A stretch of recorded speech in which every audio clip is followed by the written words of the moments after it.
Avec la crise de la dette, certains pays européens doivent faire face à des conditions financières difficiles. Les marchés mettent en doute leur capacité à rembourser leurs créances et ils sont malmenés par les agences de notation. Pour lever les fonds indispensables au financement de l'économie, ils doivent vendre des obligations d'État avec des intérêts élevés, aggravant d'autant leur dette. Le Fonds européen de stabilité financière donne des garanties aux emprunts d'État et le mécanisme de stabilité financière permet d'allouer une aide plus rapide. Ils ont été mis sur pied dans l'urgence pour rassurer les créanciers des pays de l'eurozone et permettre une détente des taux. Le mécanisme européen de stabilité, qui doit entrer en vigueur début 2013 après sa ratification par les pays membres, parachève ce dispositif. Il réunit FESF et MESF au sein d'une même entité, dotée d'une personnalité juridique. La nouveauté, le MES est doté d'un capital propre. En capital global, le mécanisme dispose de 700 milliards d'euros engagés par les pays membres, qui contribuent chacun en fonction de leur PIB et de leur population. Ce montant, conçu pour être révisable, représente une caution face aux investisseurs. C'est le poids de la crédibilité du MES qui doit lui permettre d'obtenir un triple A auprès des agences de notation.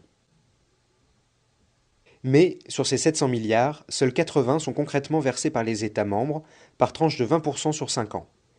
C'est le capital libéré. Les 620 milliards restants ne reposent que sur des engagements des pays. Si le capital libéré est épuisé, les États membres doivent abonder le fonds en piochant dans le capital appelable. Grâce à cette force de frappe, le MES peut lever des fonds sur les marchés à des taux raisonnables. Il peut aussi prêter des fonds aux pays en difficulté, mais aussi à leurs banques, si celles-ci en ont besoin. Enfin, il peut acheter des obligations aux pays qui n'arrivent plus à en vendre sur les marchés, ce qui ferait mécaniquement baisser les taux d'intérêt. Le fonctionnement du MES repose sur un conseil des gouverneurs, composé des ministres des Finances des États membres et présidé par le chef de l'Eurogroupe. La gouvernance du fonds fait l'objet de nombreuses critiques. Parmi elles, le fait que chaque gouverneur a un nombre de voix proportionnel à sa cotisation. Les décisions étant prises à une majorité qualifiée de 85%, seules l'Allemagne, la France et l'Italie ont un droit de veto. Chaque intervention du MES sera par ailleurs soumise à conditions. Les pays bénéficiaires devront s'engager à mettre en œuvre des réformes qui auront été dictées par la Commission européenne, la BCE, voire le FMI qui est également un des financiers du fonds. Les détracteurs du MES considèrent que ces obligations vont à l'encontre des souverainetés nationales et risquent de pérenniser l'austérité.